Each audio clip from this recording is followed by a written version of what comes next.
நினைவு வெள்ளம் பெருகி வர நெருப்பெனவே சுடுகிறது.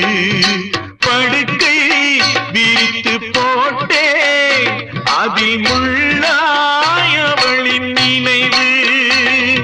பாடும் உலகை வெறுத்தே அதில் ஏனோ இன்னும் உயிர்.